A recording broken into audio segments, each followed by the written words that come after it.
2025 October ബാച്ചിലോട്ടുള്ള NOS സ്റ്റുഡൻസിന് assignments വന്നിട്ടുണ്ടല്ലോ. എല്ലാവരും എഴുതി തയ്യാറായിട്ടുണ്ടാവുമല്ലോ. ഇനി ഇല്ലാത്ത ഡൗട്ട്സും കാര്യങ്ങളും ഉള്ള കുട്ടികൾക്ക് വേണ്ടിയിട്ടാണ് നമ്മൾ ഈ വീഡിയോ ചെയ്യുന്നത്. അസൈൻമെന്റ്സ് എഴുതുമ്പോൾ എന്തൊക്കെയാണ് കാര്യങ്ങളാണ് നമ്മൾ ശ്രദ്ധിക്കേണ്ടത്?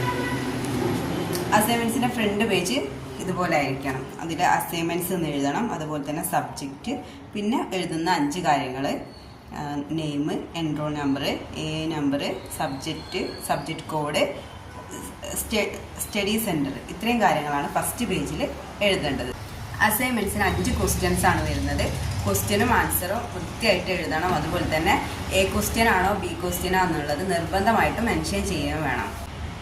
6ാമത്തെ ക്വസ്റ്റ്യൻ തൊട്ട് പ്രൊജക്റ്റാണ് വരുന്നത്. അതിന് പ്രൊജക്റ്റ് എന്ന് എഴുതിയിട്ടുള്ളൊരു, നമ്മൾ അസൈൻമെൻറ്റ്സ് എഴുതിയില്ല അതുപോലെ തന്നെ പ്രൊജക്റ്റ് എഴുതിയിട്ടുള്ളൊരു ഫ്രണ്ട് പേജ് വെക്കണം ഇതുപോലെ. അതിന് നമ്മൾ അസൈൻമെൻറ്റ്സ് എഴുതിയപ്പോൾ എന്തൊക്കെയാണ് ശ്രദ്ധിക്കണം എന്ന് പറഞ്ഞല്ലോ, അതേ കാര്യങ്ങൾ ഇവിടെ നമ്മൾ മെൻഷൻ ചെയ്യണം.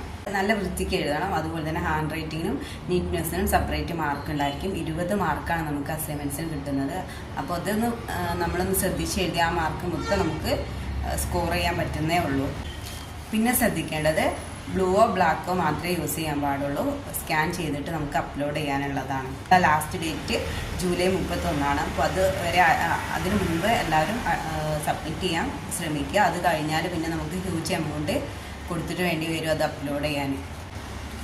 അപ്പോൾ അതിന് മുന്നേ തന്നെ എല്ലാവരും അപ്ലോഡ് ചെയ്യാൻ ശ്രദ്ധിക്കുമല്ലോ അല്ലേ.